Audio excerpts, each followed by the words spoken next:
What's up, guys? This is Higgins with Legal Automations. I'm on a quest to try out every filament in every color, and on today's episode, we're taking a deep dive into SUNLU's PETG in red. One of the things I do like about SUNLU is the fact that, it comes in a nice cardboard box. I would prefer a more plain looking box, but that's just me for recycling purposes and easier to get in and out of.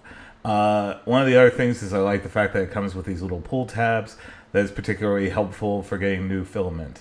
SUNLU's filament comes on a reusable spool, which is always nice to see. So if you want to refill it, you can. Anyway, as you know, here at Legal Automations, we always dry our filament. So I'm going to go ahead and put this into the filament dryer for at least 6 hours, and I'll see you soon. All right, for those of you all who are new, we always start by printing out a Benchy in generic settings for that filament type in Bamboo Studio. So this one should take a little over an hour, so we're going to go ahead and get that done along with the test prints. And here they are. So this one is the generic setting for the PETG in Bamboo Studio once it gets into focus. There it is. And we're out. No, there we are. Anyway, so one of the things that I am, have some concerns about is the fact that, there was some issues with some stringing, which I'm not entirely sure if it got picked up on camera. It doesn't really look like it, but there were some strings, so we're going to see about fixing that. Next up, we have the temp tower. For this one, I've ended up printing it closer to 245 rather than the traditional 240 that I typically would.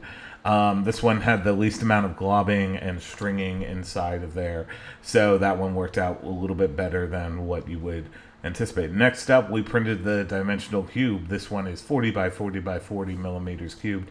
This one, it helps to tell how kind of the strength of the filament. This one's pretty much stiffer than some of the other red PETGs that I've seen, so pretty good. Next up, we have the retraction test, and the retraction test here turned out very well. No stringing, nothing like that. Next up, we have the max volumetric speed test, and for this one, we printed at 28 millimeters per second cubed. Everything looked very good. No real major issues there. Next up, we had the overhang test, and with this one, it turned out very well, but again, as you're working with PETG, I recommend anything over 75 degrees, you're going to want to probably use supports for, just especially for finer details.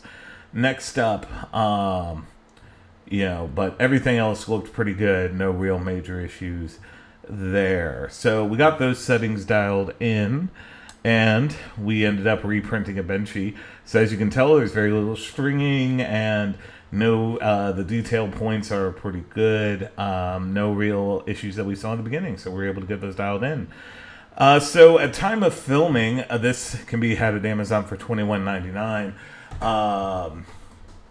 Again, it's SUNLU. You can pick it up over there and get it 2-day shipping. Anyway, my overall thoughts for this filament is that I think it's pretty good if you're looking for a vibrant red color. This one, and need to work in PETG, want something a little bit stronger than PLA. You can't go wrong with this one.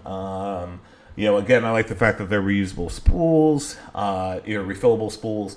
That's particularly helpful as that we're not just finishing up and chalking this in the base bin. Anyway, if you like this type of content, be sure to like, comment, subscribe, do all the nice YouTube things, be kind to each other.